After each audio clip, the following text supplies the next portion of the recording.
liste et modéliste. C'est avec beaucoup de sympathie que je vous retrouve une fois de plus pour un autre débriefing, émission d'opinion sur B1 Télévision. Chaque semaine, nous faisons le tour des questions qui agitent le débat public.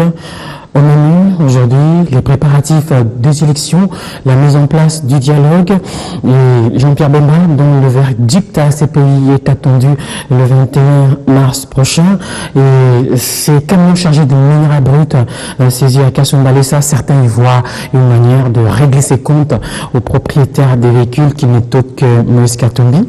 J'en parle avec André Alain Atondo Liongo, c'est le porte-parole de la majorité présidentielle, c'est le chef de parti, un ancien flic en chef, ancien patron de la GKM. Monsieur Atondo, bonsoir. Bonsoir, madame. Nous serons également avec Moïse Monedela, sauf un prévu de dernière minute. Il est pris au piège des embouteillages. Il est donc de l'opposition. Il vient de claquer la porte du RCD-AN et du CET. On verra avec lui comment il envisage désormais son avenir politique. Sans démagogie, reconnaissez que les élections 2016, c'est impossible. C'est au mois de mars que la commission électorale lance un appel d'offres pour l'acquisition du matériel électoral.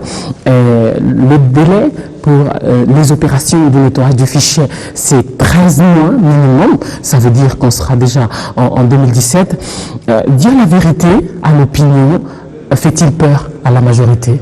Mais c'est ce que nous avons toujours demandé, que l'opposition dise à l'opinion la vérité sur l'obstacle majeur que constitue pour le fonctionnement normal de notre démocratie, notamment en période d'élection, le processus électoral.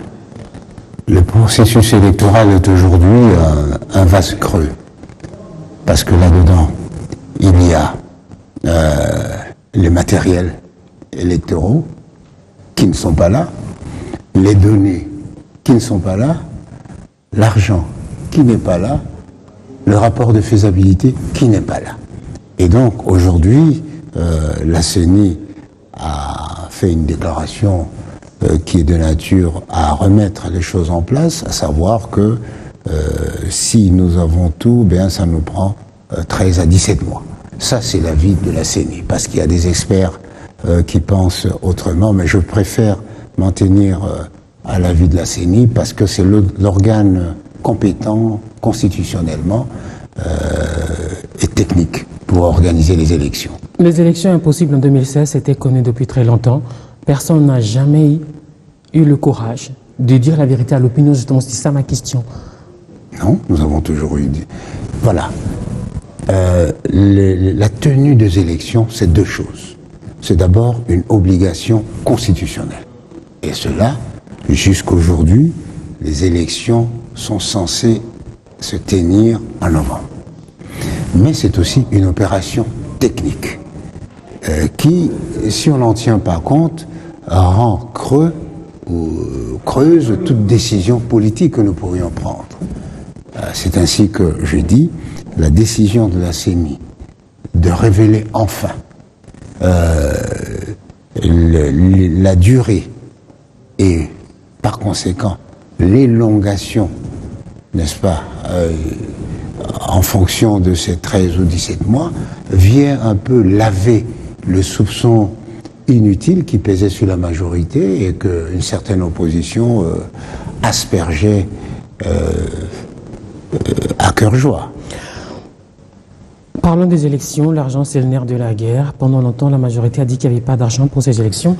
Et les cours mondiaux des cuivres et des cobaltes qui sont au plus mal, c'est un joli prétexte pour justifier justement les difficultés à financer les élections. Non, ce ne sont pas des prétextes, ce sont des difficultés réelles. Nous avons un budget d'à peu près 8 milliards. N'est-ce pas? C'est une masse commune que nous devons affecter à nos différents besoins.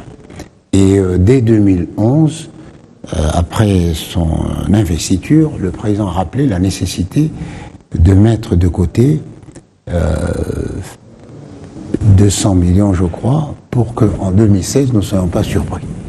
Bon, malheureusement, les politiciens n'étaient pas de cet avis, puisque, en guise de réponse, nous avons eu droit à la rébellion du M23, qui a détruit notre pays, qui a détruit les structures de la CENI, les structures de l'État, qui a détruit nos populations, les orphelins, les veufs et les inadaptés sociaux, les handicapés. Alors, il nous a fallu 2 ans pour les combattre et pour reconstruire un peu plus de 2 ans. Et donc, ce qui fait que toutes ces difficultés cumulées expliquent que nous soyons là aujourd'hui. Il ne s'agit pas de chercher une explication affabulatoire pour se dédouaner. Non, lorsque le M23 est venu détruire, essayer de déstructurer notre démocratie et notre État, nous avons vu des membres éminents de l'opposition voler au secours du M23, sans que les autres disent en quoi cela pourrait gêner, était même un paradoxe par rapport à notre volonté démocratique. Et donc aujourd'hui, tout le monde se lave les mains comme Ponce Pilate en disant c'est le gouvernement. Non, d'abord ça c'est un. 2, sur le plan du financement, le gouvernement de la République s'est engagé. Les partenaires économiques et techniques se sont engagés. Et même vous et moi, nous nous sommes engagés parce que nous pouvions apporter de dons, de legs, etc. Bon, malheureusement, pour diverses raisons, aucune de ces composantes n'a apporté sa part. Alors aujourd'hui, la faute est collective. Ce n'est pas le moment de se plaindre. Alors, le gouvernement vient de décaisser 22 millions de dollars de l'argent frais dans les caisses de l'État. Bonjour Moïse Monidela, merci de nous rejoindre. Le gouvernement vient de décaisser 22 millions de dollars, je le disais. Les prévisions pour 2016 dans l'ensemble, c'était 500 millions de dollars à raison de 50 millions par mois. Et à l'opposition, il y a des personnalités comme Jean-Bertrand Iwanga qui disent que c'est une distraction. Parce que l'année dernière, le gouvernement avait dit qu'il n'avait pas 2 millions de dollars pour organiser l'élection des gouverneurs. 2 millions seulement. Je crois que il faut que les hommes politiques, l'opposition en particulier, cessent de faire une opposition affabulatrice et obsessionniste. Affabulatrice, ils donnent des raisons qui n'en sont pas. Ils cachent les vraies raisons à la population pour paraître c'est quoi les véritables raisons je vous ai expliqué, pour lesquelles il y a je vous ai expliqué, sans compter les atermoiements et les menaces de la communauté internationale. Eh bien, si la CENI ne donne pas le calendrier global, nous n'allons pas donner l'argent. La CENI donne le calendrier global, mais l'argent n'est pas là. Eh bien, si vous ne faites pas le dialogue, eh bien, nous bloquons tout. On fait le dialogue, ce sont les mêmes qui se débilent. Alors, tout ça, ce sont des éléments. Donc, je dis, il faut y éviter cette opposition-là, affabulatoire, et puis obsessionnelle. Le seul problème de notre pays, en tout lieu, ce n'est pas Kabila. Kabila, soit-il là aujourd'hui, soit-il là absent, eh bien nos problèmes sont les mêmes. Le problème du processus électoral est au-delà des personnes. C'est un problème structurel de notre État. Depuis qu'on a commencé cette émission, les débats n'ont pas tourné autour de Joseph Kabila, mes questions n'ont pas tourné autour de Joseph Kabila. Je résume, c'est impossible de faire des élections en 2016. On sait au mois de mars que la CENI va lancer l'appel d'offres pour l'acquisition du matériel et on n'a jamais eu le courage, jamais personne, ni de l'opposition, ni de la majorité, n'a eu le courage de dire à l'opinion qu'on n'aura pas les élections en 2016. Tout le monde tourne autour du pot. Merci de m'avoir invité sur ce plateau, mais je crois que tantôt je vais me référer à Hobbes. Hobbes, c'est un penseur d'origine allemande qui disait qu'au-dessus de l'État, il y a Dieu. Mais en dessous de l'État, il n'y a personne qui a la force de l'État. Ça voudrait dire quoi? L'État a la possibilité, a la force force et à la loi, celui qui a le monopole de la force, qui a le monopole des finances, qui a le monopole de tout en dehors de Dieu. C'est Hobbes qui l'a dit, c'est pas moi. Ça voudrait dire que là où l'État veut quelque chose, il y a un chemin. Là où il y a la volonté, il y a un chemin. Le problème, c'est qu'il n'y a pas la volonté d'organiser des élections. Mais il y a des facteurs indépendants comme les cours mondiaux des cuivres et des cobaltes qui sont au plus bas. M. Atondo a évoqué les menaces de la communauté internationale. Oui, un calendrier global. Il y a eu un calendrier global. Et en dépit de ça, il n'y a pas eu de financement extérieur. Quand on ne fait pas quelque chose, on trouve toujours des justifications. On trouve toujours des moyens de dire que si vous n'avez pas fait, parce que quand on veut faire quelque chose, on peut toujours le faire. Et nous sommes convaincus qu'il y a possibilité d'organiser des élections dans ce pays, dans les délais constitutionnels. C'est encore possible. C'est pour ça qu'on continue à se battre pour cela. Il suffit qu'il y ait tout simplement la volonté politique. Il suffit qu'on essaye d'être réaliste. C'est-à-dire, au lieu d'organiser toutes les élections, comme on nous a dit au cours de cette année, mais il y a quand même des élections, je dirais qu'il y a la Constitution qui nous demande de les faire pour cette année. Il y a des préalables, le nettoyage du fichier. Selon la CENI, si ces opérations commencent au mois de mars, elles prendront minimum 13 mois. Que faire? C'est sur ce plateau que j'avais dit que nul ne peut pas se prévaloir de sa propre turpitude. Ça voudrait dire que nous avons un gouvernement défaillant, au lieu de dire décadent ou finissant. Donc, vous voyez un gouvernement qui a failli à sa mission de prévoir lorsqu'on veut gouverner, on prévoit. Ils avaient tout le temps. Et maintenant, ils nous disent, alors qu'ils nous disaient, vous vous souviendrez, madame, qu'ils disaient qu'il y a l'argent est décaissé, on est en train de mettre de l'argent de côté pour les élections. Mais subitement, on nous dit qu'il n'y a plus l'argent, il y a des impondérables. La CENI vient d'avoir 22 millions de dollars. Oui, c'est pour ça que nous croyons qu'il y a l'argent. Pour démarrer justement la révision du fichier électoral. Oui, pour démarrer la fichier. Et puis, et ainsi de suite. Et on ne doit pas se limiter là, on ne doit pas traîner le pied, qu'on organise des élections présidentielles après législatives. C'est possible. Avec la volonté, je disais tout à l'heure, il y a un chemin. Il suffit tout simplement qu'on mette le moyen, qu'on mette les hommes, et même cette même CENI, j'ai ouï dire que, et avec beaucoup de gens, des gens déployés, des matériaux, et c'est possible de raccourcir les délais. Ça vient toujours de la CENI. Donc c'est possible. Ça voudrait dire que la CENI n'a pas fermé la porte avec la clé, il a jeté la clé. La CENI dit oui, il y a des impondérables, il y a des préalables, mais c'est possible. Donc aujourd'hui, on ne peut pas commencer à tergiverser, commencer à chercher des justifications alors qu'ils ont eu le temps. Donc la moindre des choses, lorsqu'on est réaliste, sérieux, et on doit dire au peuple congolais que nous avons failli. C'est la moindre des choses aussi de dire, en tout cas, nous avons failli ou nous n'avons pas été à la hauteur. Ça aussi, ça peut nous apaiser. Que veut dire nous dire comme ça, oh, c'est parce que quand nous on disait ça, on disait, messieurs, circulez, les élections vont se faire dans les délais, même quand on voulait les dialogues. Ils disaient, pourquoi les dialogues? On doit aller aux élections.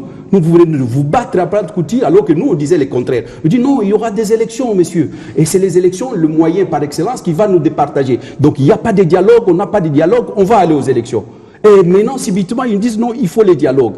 Non, mais dans quel monde? Alors que nous, c'est vrai, nous avons exigé les dialogues parce qu'il y avait un problème de légitimité. Nous avons estimé que Tshisekedi a gagné, on l'a mis les élections et qu'on a triché, il fallait lui rendre justice. Et nous, à l'époque, on parlait de impérium, de crise de légitimité. Mais nous, on nous disait qu'il n'y a pas de crise de légitimité, il n'y a pas de problème d'impérium, ça ne sert à rien de faire du dialogue. Et on disait...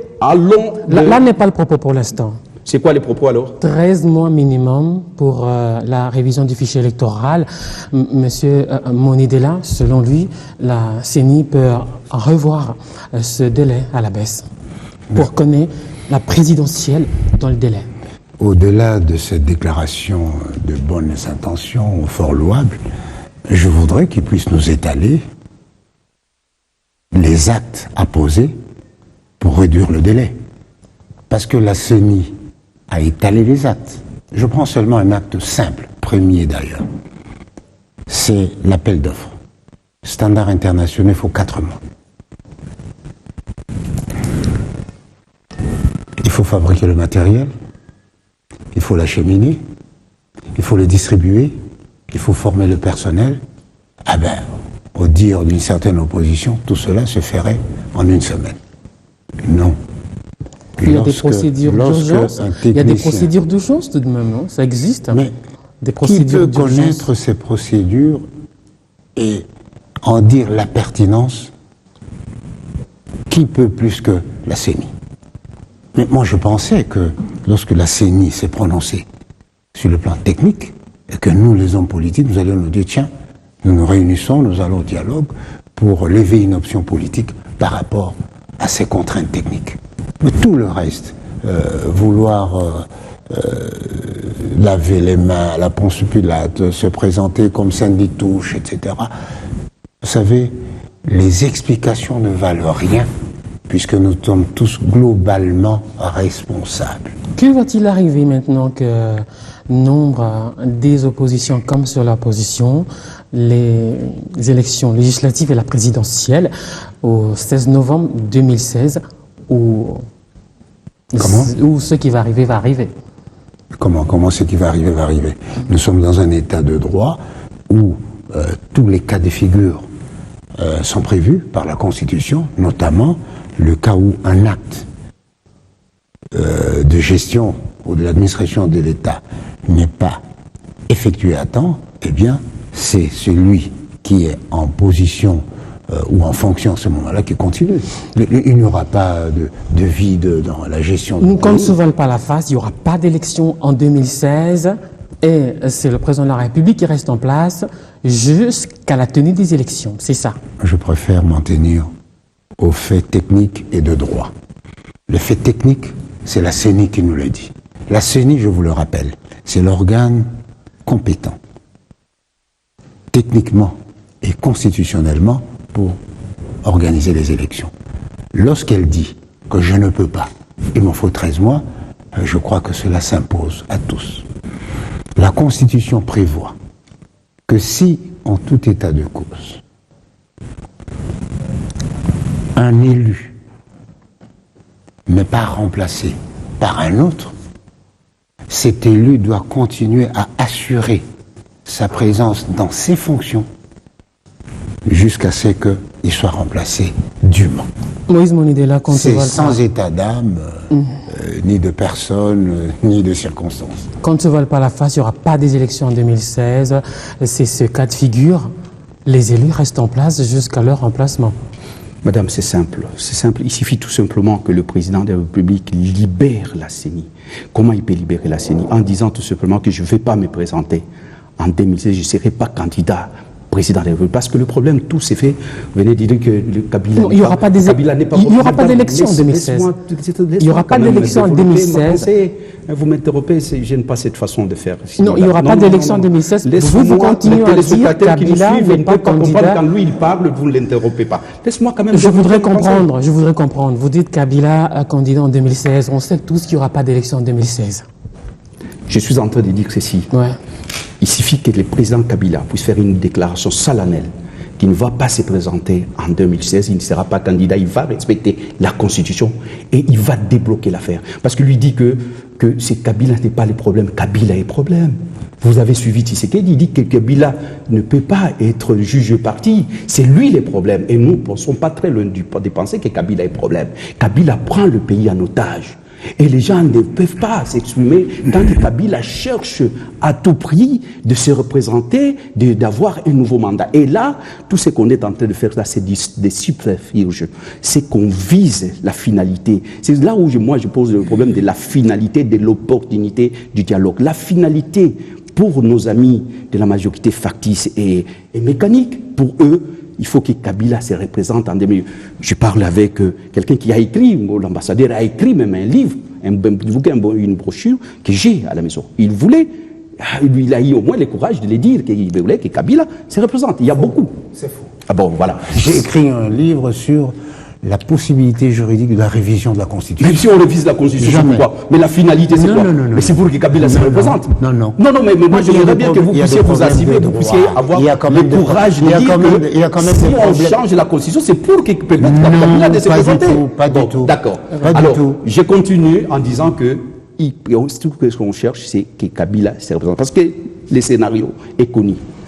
Les acteurs de ces films-là sont connus. Le lieu où le film sera tourné est connu, et puis on va dire ça tourne.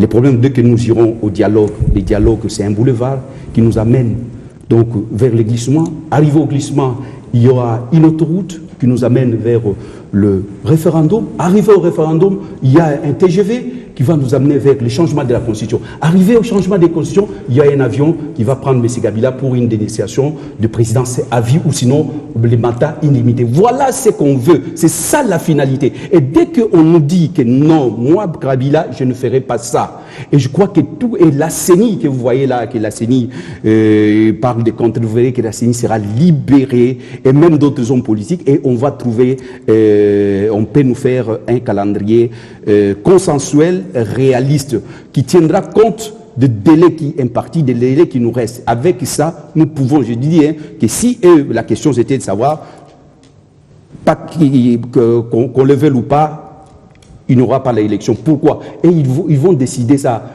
De quel droit ils vont décider alors que la Constitution dit le contraire de ce qu'ils ont tenté de dire. Alors donc nous, on doit se référer à leur volonté, à leur desiderata, au lieu de se référer aux desiderata du peuple codifié dans une Constitution. Donc c'est pour cela, je signe et je persiste.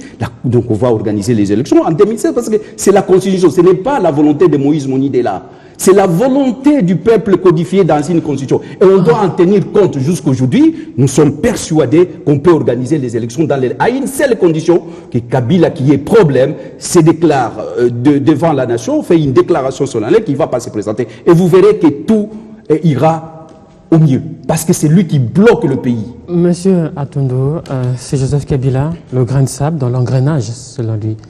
Il suffit qu'il déclare qu'il ne se représentera pas. C'est des propos affabulatoires et obsessionnels. Je le répète. Le problème qui se pose aujourd'hui. Pourquoi il ne se prononcerait pas? Pardon? Pourquoi le président de la République ne se prononcerait pas? Mais dites-moi, à part 90 jours avant les élections, je ne vois pas l'obligation pour Kabila de se prononcer. Et en plus que ça ne résoudrait même rien du tout. Contrairement à ce qu'il dit, ça ne résoudrait rien du tout. Et donc, au lieu de faire la politique d'autruche, nous avons une pierre d'achoppement. Mais trouvons les moyens, comment résoudre ça. Est-ce que nous allons sauter? Est-ce que nous allons contourner? Est-ce que nous allons le transporter? Est-ce que... Rien ne l'y oblige dans la Constitution, mais rien n'oblige non plus Madame, je crois que le problème aujourd'hui, c'est pas Kabila. Vous-même, vous l'avez dit. Mais je vous l'ai dit, que l'obsession de l'opposition, c'est la présence de Kabila au sommet de l'État, où certains voudraient même écourter son mandat pour donner le pouvoir à je ne sais qui. Non, ayons l'habitude de parler de ce qui nous concerne aujourd'hui. Aujourd'hui, le grand problème, c'est le processus électoral. Le président de la République voudrait que nous allions au dialogue pour avoir un même entendement du processus, dégager une aspiration commune, une volonté commune, afin d'aider la CENI. La CENI, organe technique et compétent, nous dit « Je ne peux pas organiser les élections cette année, il me faut 13 mois. » Si nous commençons à compter aujourd'hui, à partir de mars, 13 mois, 17 mois, c'est déjà au-delà. Alors nous, les hommes politiques, qu'est-ce que nous faisons? Nous devons avoir le courage de nous réunir, d'examiner la chose en face en disant, en tant que politique, nous avons deux options. Ou nous ignorons les avis de la CENI, auquel cas la CENI nous organise les élections à l'État, c'est-à-dire sans fichier. Pour peu, on allait organiser au stade, n'est-ce pas? Dans chaque province, au stade, et puis ça suffit. Alors en ce moment-là, vivent les contestations post-électorales suivies des violences. Ou bien, nous disons, un homme responsable dit voilà, les techniciens qui doivent réaliser notre volonté en toute sérénité, nous disent qu'il faut 13, je ne sais pas combien. Eh bien, nous levons l'option que c'est autant. Alors, quelles sont les conséquences de cette option? Voilà le débat au sein du dialogue. Il ne s'agit pas de donner un mandat à Kabila, etc. Mais je rappelle qu'au moment où nous discutons sur le processus, les articles 218 sont encore valables. L'initiateur de la révision, si telle était la volonté du président Kabila, c'est quand même le chef de l'État. C'est quand même le président, le gouvernement, le Parlement, les 100 000 citoyens. La majorité n'est pas incapable de réunir 100 000 signatures. C'est que le problème n'est pas là, madame, c'est un problème structurel pour le bon fonctionnement de notre démocratie. Que va-t-il arriver au lendemain de la date prévue pour la présidentielle, selon vous? Je crois que moi, ici, du début à la fin de cette émission, je resterai légaliste. Il y a une constitution qui prévoit tout ça. Concrètement? Concrètement, même le président Kabila doit tirer les leçons qui s'imposent, c'est ce que la Constitution dit. Moi, je n'ai pas une lecture simpliste et caricaturale, même manichéenne de la majorité, où ils disent que Kabila, le président Kabila doit rester là-bas jusqu'à l'infini, jusqu'à sous le nord. Alors, à supposer qu'on va organiser des élections dans 10 ans. Donc, il doit toujours rester là, parce que c'est une hypothèse. Si on va organiser les élections dans 5 ans, il doit toujours être... Donc, je crois qu'à un certain moment, il y a... Il ferait quoi, selon vous? C'est quoi votre scénario? Les scénarios, c'est les scénarios qui existent dans la Constitution. Ce n'est pas les propos de Moïse Monidé là qui comptent. Vous voulez dire que je suis quelqu'un qui veut faire la rébellion, qui veut faire la révolution? Non, moi je vais m'en tenir à la Constitution. Donc on doit organiser des élections dans les délais. Et si par malheur on n'organise pas des élections dans les délais, ben ça voudrait dire on doit tirer les leçons qui s'imposent. Le président Kabila doit se démettre. Et il y a des mécanismes. Il peut y avoir les Sénats. Il y a le président du Sénat qui peut. Il y a l'absence. Qu'on va constater l'absence, qu'il ne l'a pas fait. Là, c'est une inévitable période de transition. Mais alors vous l'envisagez comment? À s'y poser, c'est à s'y poser que moi je ne suis pas quelqu'un qui ferme la porte de la discussion et je prends la clé, je le jette. J'ai dit à s'y poser que c'est cela. Mais le ciel ne va pas tomber, mais à une seule condition, que le président Kabila déclare qu'il ne va pas se représenter. C'est possible. La transition... On a passé cette étape. Non, c'est important. C'est là le nœud du problème. Nous en sommes maintenant au scénario qui arriverait si jamais nous sommes dans une transition qui est de plus en plus inévitable. Qu'est-ce qui se passera, selon vous? Oui, mais la transition, on peut accepter une transition. Oui. Et dans des avec cas qui à la extrêmes, tête du pays? Mais et là, il dit qu'il ne va pas se représenter. Pour nous, c'est important. La transition, on peut faire une année, le ciel ne va pas tomber. Avec qui à la tête du pays? Il peut rester. C'est une hypothèse de travail. C'est une hypothèse de travail. Je ne vous dis pas ici... Oui, Kabila chef de l'État, mais dans une transition, c'est ça? C'est possible. Ça peut être envisageable. À condition qu'ils disent, écoutez les gars, je ne serai pas candidat à la prochaine présidentielle. Là, au moins, on peut couper la porte en deux, on peut c'est ça, pas de compromission, mais un compromis est possible en politique. Vous ne me posez pas la question de dire non, je ne suis pas dans cette posture de quelqu'un qui dit non à tout, un noniste, non, ou un jusqu'au boutiste, ou un maximaliste. Je suis quelqu'un qui réfléchit, qui sait bien qu'il y a des circonstances, il peut y avoir aujourd'hui tremblement de terre. Et qu'est-ce qu'on fait? Et alors, période de transition, selon vous, qui ne dépasserait pas une année, vous l'avez dit? Oui, ça peut être. C'est une hypothèse. Parce que les questions que vous me posez, c'est comme 2 plus 2 égale 4. Je ne vous répondrai pas de cette façon-là, madame. Parce que je n'ai pas tous les éléments qui vont me dire 2 ans. Mais en tout cas, le plus court possible, un délai le plus court possible pour permettre aux souverains de s'exprimer. C'est ce que dit la Constitution, que les souverains puissent nous départager, le peuple. Et là, on ne peut pas aller au-delà de la Constitution, c'est des superficies, c'est des arrangements particuliers entre opérateurs politiques, et on met des peuples de côté. Ça, c'est des combines, des combinards, et moi, je ne suis pas dans des combines, des combinards. Et moi, je fais la politique des consciences et non des connivences ou des convenances. Et nos amis, ils veulent bien cette politique-là. Voilà, ils nous amènent dans une politique des convenances et des connivences. C'est ça l'ère politique. Et nous avons la politique des consciences et nous avons la politique dictée par l'intérêt général. Et ça, c'est codifié dans la Constitution. Ok, vous voilà d'accord sur une chose, une période de transition avec Joseph Kabila à la tête, mais pas nécessairement. Pas un jour de plus, après une année de transition. Tout est prévu dans la Constitution. Et donc, si dans cette hypothèse, il y a une transition, on ne peut penser à personne d'autre qu'à Kabila. Ce n'est pas une hypothèse de travail, c'est un cas de figure prévu dans la Constitution en termes anonymes. À savoir que le chef de l'État, en exercice, passe le flambeau à l'investiture de l'autre. Donc s'il n'est pas élu, eh bien on ne peut pas tolérer un vide au sommet de l'État. Eh bien c'est celui qui est là qui l'exerce. que ce soit Kabila, qu'on l'aime ou qu'on l'aime pas, mais il est le garant de la nation, il est le garant de la Constitution, il doit exercer cela. Puisque c'est si évident, pourquoi il faut aller au dialogue pour en parler? On n'en parle pas. Le dialogue, c'est pas pour Kabila. Non. Non, pas forcément de lui. Le dialogue. Pas forcément de lui, mais il faut donner les positions des uns et des autres sur cette période de transition. L'ordonnance de convocation du chef de l'État. Convoque le dialogue pour la problématique du consensus, du processus électoral. C'est ça. Et maintenant, on voit certains pans se lever. La CENI, auparavant d'ailleurs, le parti des Simbika parlait d'une période de transition. La CENI nous parle d'une élongation de 13 mois. Bonso nous parle de plus de 20 mois, etc. Et nous sommes des hommes politiques. On ne peut pas vivre de rumeurs qui n'ont aucune autorité sur le fonctionnement de la République. Et donc nous devons nous réunir au sein du dialogue, convoqué par le premier d'entre nous qui a la charge de garantir le bon fonctionnement de la Constitution des institutions. Ça, c'est pas l'avis de l'UDPS. C'est pas l'avis de l'UDPS. Mais ça ne dépend pas de l'UDPS, c'est la Constitution. Et c'est votre il faut une qualité essentielle, il faut la discipline républicaine. Accepter ce que vous avez voulu, quel que soit, ça vous plaise ou pas. Ça, c'est normal. Aujourd'hui, c'est Kabila.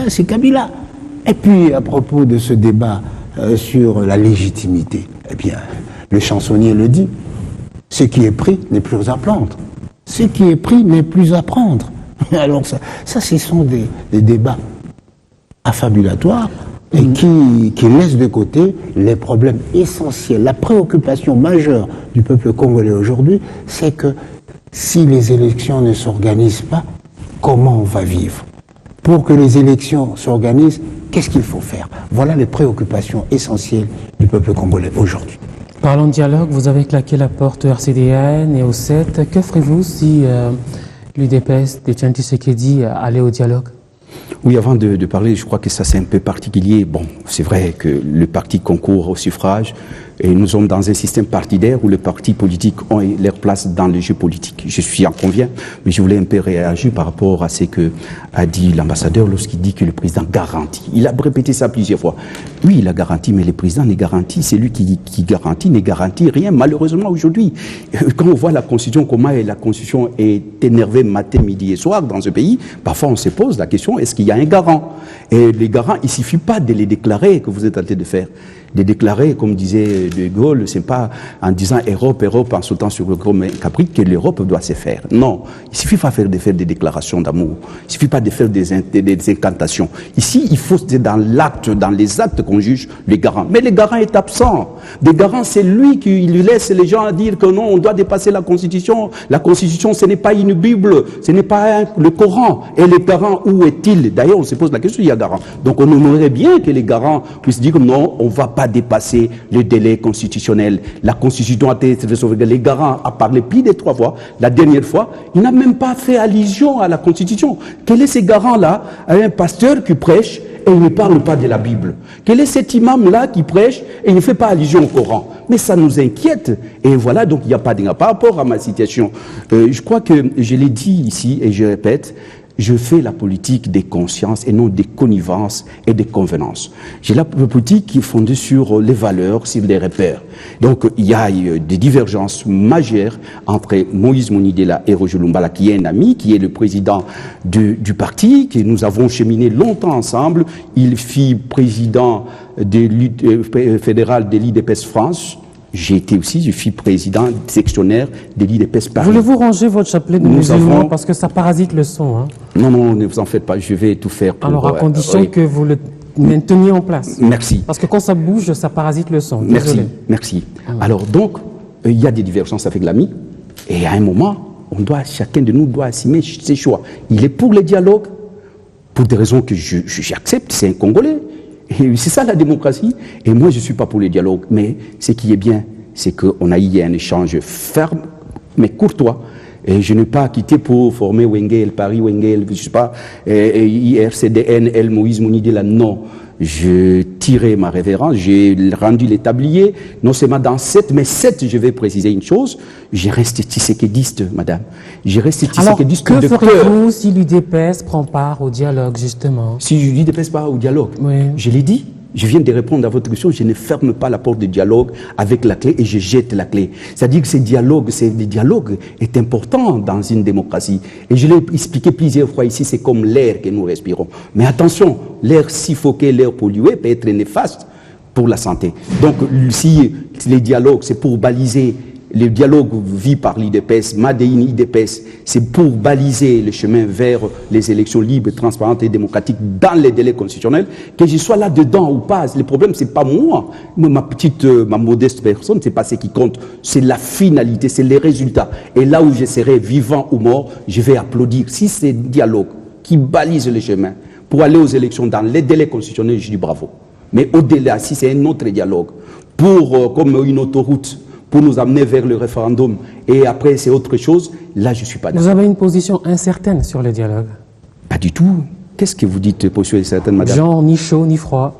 Mais oui, comment vous voulez que je sois... Ce qui vous intéresse... Vous irez ou pas? Ce qui vous intéresse, c'est que je sois jusqu'au boutiste. Est-ce que vous irez ou pas? Non, je dis non au dialogue tel que nous dessine le président Kabila. Je l'ai dit, je dois le dire dans quelle langue, madame? Je dis non au dialogue. Et quand vous ajoutez que vous ne fermez pas complètement la porte, ça veut dire quoi? Ça veut dire que si, par exemple, on me dit que Kabila fait aujourd'hui une déclaration que je ne serai pas candidat, venons au dialogue juste pour arranger, baliser le chemin, pour qu'on aille aux élections dans les délais constitutionnels. Je serai la première personne à être dans ce dialogue. Vous avez déjà concédé une année de transition. Oui. Vous l'avez déjà concédé une année de transition. Non, ne me faites pas dire, je dis qu'avant qu'on en arrive là, si, je vais même dire, mais vous ne m'avez pas peut-être laissé le temps, je dis que s'il y a tremblement de terre aujourd'hui, et qu'il y a des dégâts indescriptibles qui peuvent nous amener à ce qu'on puisse retarder, pourquoi voulez-vous que Moïse Mounidela ne puisse pas regarder la vérité en face? C'est ça le réalisme politique. Je suis quand même un homme d'État, vous pouvez quand même me concéder cela. J'ai quand même, est vrai, c'est même des jours au sommet de l'État où je dois quand même avoir cette posture et de voir l'intérêt général. Aux concertations, vous y étiez allé quasiment ventre à terre. Oh là là, vous revenez sur le problème des concertations, ça me colle sur la peau, comme si aller aux concertations... Vous en avez honte? Non, j'ai pas honte. Madame, je suis quelqu'un qui assume ses convictions, assume ses choix politiques, et je viens de faire les démonstrations. Parce que c'est une parenthèse embarrassante pour vous, je comprends. On vous dit proche du président du tout-puissant Mazembe, on dit même qu'il vous encourage à créer votre propre parti. Ouh là là, mon Dieu. Je voulais tout simplement vous dire que Moïse Mounidela a commencé la politique en 1983 et il a suivi Tshisekedi ou Amulumba, qui n'est pas de la même province que moi. Alors, où était Moïse Katumbi? Moïse Katumbi, pourquoi vous n'êtes pas juste, madame? Vous savez, si vous étiez juste, parce que vous êtes des historiens du présent, parce que vous observez la vie politique, vous devez dire Moïse Katumbi a rejoint Moïse Mounidela. Parce que lorsque nous, on a arpenté les... Pourquoi je dirais ça? Oui, parce que c'est lui qui nous a suivis. Lui, pourquoi moi je dois... Pourquoi seulement parce que lui, il a des millions et il est plus populaire que moi je dois seulement... Jésus dit... Non, c'est vrai que c'est un homme politique. La rumeur, selon la rumeur, il vous encouragerait à créer votre propre parti politique. Mais si vous voulez que j'ai trahi un secret, je vous dis que plusieurs fois, il m'a encouragé de quitter l'opposition pour les suivre. Je ne l'ai jamais suivi. Ça, il faut le dire aussi. S'il y a les remercier ces gens-là, parce que ça fait longtemps que Moïse Katumbi est au PPRD. Et ça fait longtemps qu'il m'a demandé, c'est vrai, qu'il m'a dit pourquoi pas, parce que là où vous êtes, c'est pas le chemin, venez ici. Moi j'ai dit non, vous allez nous rejoindre. Et c'est aujourd'hui, l'histoire me donne raison, c'est lui qui m'a rejoint. Lorsque je disais non au tripatouillage, au bidouillage de la Constitution, j'ai arpenté le riz ici, j'ai été menacé, arrêté à cause de ça. Pendant ce temps, lui, il était au pouvoir. Mais je constate aujourd'hui que Moïse Katumbi existe comme homme politique. Il existe, il est en train de galvaniser les gens, il est en train de susciter l'attention, l'intérêt. C'est ce que je constate, ça au moins je constate que c'est un homme politique qui pèse. Mais Moïse Mounidela, si peut-être aujourd'hui par malheur ou parce que Dieu ne me donne pas, m'a pas donné jusque-là l'aura qu'a Moïse Katumbi, n'oublie pas que moi j'ai commencé la politique en 1983 aux côtés de Tshisekedi et dans l'IDPS, et Tshisekedi n'est pas quelqu'un de ma province. Et alors donc c'est pour dire que je fais la politique par conviction. Vous croyez que les gens ici, ils font pas là pour moi, je fais que la politique par conviction, par dévotion, par idéal, par intérêt pour l'intérêt général, pas de connivence, ni de convenance, mais de conscience. Je ne peux pas trahir ma conscience. C'est ce qui est arrivé parce que ma conscience me dictait de ne pas accepter le dialogue. Ce n'est pas Moïse Katumbi. Je sais bien qu'il a de l'argent, je sais qu'il est populaire, mais tenez, lui il est dans Mazembe, moi je suis dans Vecleb. Il est à Lubumbashi, au Katanga, moi je suis à Kinshasa. Il était du PPRD, moi j'étais de l'opposition. Mais alors, on n'a pas, si on a des affinités, je ne peux pas les régner comme j'ai des affinités avec l'ambassadeur. J'ai des affinités, même en coulisses, je vous dis que nous avons des affinités, mais cela n'empêche pas que nous puissions avoir des divergences majeures. Et avec Lumbala, nous avons des affinités. Alors, et à l'époque, pourquoi je ne l'avais pas suivi, je dois le suivre aujourd'hui. Ok, alors je me demande ce que vaudrait cette éventuelle alliance, du moment que beaucoup dans l'opposition le considèrent comme une taupe. Mais bon, on a terminé. Une conclusion. Une taupe, laissez-moi parler alors, si vous m'avez posé la question ou pas. Une taupe, moi je le considère comme un homme politique et qui a ses idées, qui a eu le courage de dire non alors qu'il était au mangeoire. Et je crois, je le considère comme ça top, mais sinon, il peut changer. Ce qui ne change pas, sinon que les imbéciles et les morts. Il n'est pas la seule personne qui quitte l'opposition, qui quitte le pouvoir pour venir à la majorité. L'ambassadeur était à un certain point il était très à côté du président Mobutu, alors qu'aujourd'hui, il défend ceux qui ont fait partir M. Mobutu. C'est pour dire que les gens peuvent changer. Pourquoi Moïse Katumbi ne changerait pas? Il y a eu changement il doit être la seule personne qui ne peut pas changer. Il y a eu changement de régime. Dans le cas de l'ambassadeur, il y a eu changement de régime. Oui, mais ça peut se faire même au Néo-Oué. Tshisekedi était avec Mobutu. Et après, il a dit non. Mais ce sont des réalités qu'il faut intégrer dans la vie politique. Marc Kaboré, qui est aujourd'hui président de la République, il était président de l'Assemblée, il était Premier ministre. Et Macky Sall au Sénégal, il était avec Abdoulaye Wade. Donc il faut concéder qu'il peut changer, tout comme Moïse Monidela peut changer, tout comme l'ambassadeur peut changer. Tout le monde peut changer. Même Amina était à un certain moment dans une chaîne, aujourd'hui il est dans une autre chaîne. Ça n'a rien à voir avec la politique. C'est une affaire de conviction. Oui. La politique, c'est une affaire de conviction, pas de posture. Mais plusieurs fois, j'ai parlé de conviction, vous n'avez pas voulu me tendre. Moi, j'ai changé parce que je voulais être mieux payé. Vous, on n'a pas les mêmes motivations. Alors, Monsieur Atundou, la CPI annonce pour le 21 mars le verdict dans l'affaire Jean-Pierre Bemba. Réflexion par l'absurde, si l'homme est libéré, la donne politique va-t-elle changer en RDC? Si, M. Bemba, il faut d'abord attendre que la CPI se prononce. S'il est libéré, il sera accueilli par la grande famille congolaise, les hommes politiques. Je ne crois pas qu'il inspire une peur particulière, parce que le président Kabila a déjà eu à l'affronter, victorieusement. Et donc, c'est peut-être, ça va un peu émoustiller la vie politique, recadrer l'opposition. Je crois que s'il arrive, il y aura beaucoup plus de troubles dans l'opposition qu'au sein de la majorité qui est soudée. Okay. La donne politique va-t-elle changer en RDC si jamais Bemba est libéré le 21 mars? Son verdict est attendu à la CPI. C'est une personnalité qui compte, non seulement dans l'opposition, dans le pays. Il faut pas. Moi, j'aime bien, c'est comme disait Sarkozy, la politique, c'est l'addition. Jean-Pierre Bemba arrive ici, c'est une addition, c'est une prévalue. Il va ajouter quelque chose sur le plan des nombres déjà, sur le plan de ce qui représente, le plan de la pensée et de la vision. Je crois que c'est une très bonne chose. Ne comptez pas sur moi pour que je puisse souhaiter le malheur. Du coup, l'idée de la candidature unique de l'opposition sera difficile à concrétiser. Mais moi, je serai l'homme le plus heureux parce que ici, sur votre plateau, parce que vous m'avez donné l'occasion de m'exprimer, j'ai dit que la candidature unique, c'est de pipeau, ce n'est pas le réel politique. C'est faux et archi-faux. Il n'y aura pas un candidat unique, il y aura un candidat de l'unité. Il y aura un candidat qui va unifier, qui sera le candidat accepté par le plus grand nombre des opposants. Oui, ça oui. Pour l'opposition, pour le DPS, par exemple, c'est Tshisekedi ou rien. Oui. Tshisekedi, en 2011, il était pour moi un candidat de l'unité. Et pour cette fois? Et cette fois, s'il est en bonne posture pour gagner, je le soutiendrai. Parce que en 2006, j'ai soutenu Jean-Pierre Bemba. En 2011, j'ai soutenu Tshisekedi. En 2016, je peux soutenir celui qui est à même de porter les projets de société et pour l'intérêt général. Je dis bien, ce qui dicte ma pensée, ce qui dicte ma démarche, c'est l'intérêt général. Et là, ne cherche pas à diviser l'opposition. L'ambassadeur vient de dire que ce sera un problème pour l'opposition. Non. Il y a Ça, c'est pas un plusieurs oppositions déjà. Oui, mais c'est bien, l'opposition par essence est plurielle. Et ce qui les unit, qui les met ensemble, c'est le pouvoir, parce qu'il y a le mangeoire. Et vous avez du mal à vous mettre d'accord sur certaines choses. Oui, mais c'est parce qu'il y a le pouvoir.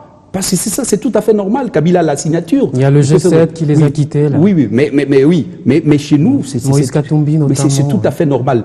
L'opposition par essence est plurielle. Partout au monde, c'est comme ça. Donc, souffrez que nous soyons comme ça. Ce n'est pas congénital à l'opposition congolaise. Ce n'est pas une tare que traîne l'opposition congolaise. C'est ça le monde. C'est des problèmes d'ego. C'est l'unité dans Des la problèmes diversité. d'ego. Non, moi je trouve ça problèmes normal. d'intérêt égoïste. Je trouve ça normal. C'est l'unité et on doit apprendre à vivre de telles réalités. Parce que comment expliquer que quelqu'un qui a son parti politique et puisse mettre ça dans la poche comme ça parce qu'il y a quelqu'un qui arrive. Il doit discuter, il doit voir qu'est-ce qu'il y a des atomes crochis sur le plan de sa pensée, sur le plan des projets de société. Ce sont des choses qui se discutent mais qui ne se décrètent pas comme ça. Comme on est en train de dire, il y aura un candidat unique. Moi je dis, vous êtes en train de tromper les peuples. Quoi qu'il en soit, en Afrique et en RDC, la RDC ne fait pas une exception. On vote pour quelqu'un, soit parce qu'il est de son village, soit parce qu'on le connaissait déjà. Un projet de société, bon, ça compte pour l'instant pour du beurre. Merci beaucoup. Mais vous parlez avec Moïse Monidela qui vous dit qu'il venu dans cette vote émission. par conscience et pas par convenance. Moïse Monidela, merci. Andrea Tuntu, merci beaucoup. À vous qui nous avez suivis partout dans le monde. Ainsi s'achève ce débriefing en rediffusion. Demain, 7h15. Rendez-vous la semaine prochaine pour un autre débriefing avec la même sympathie. Fashion.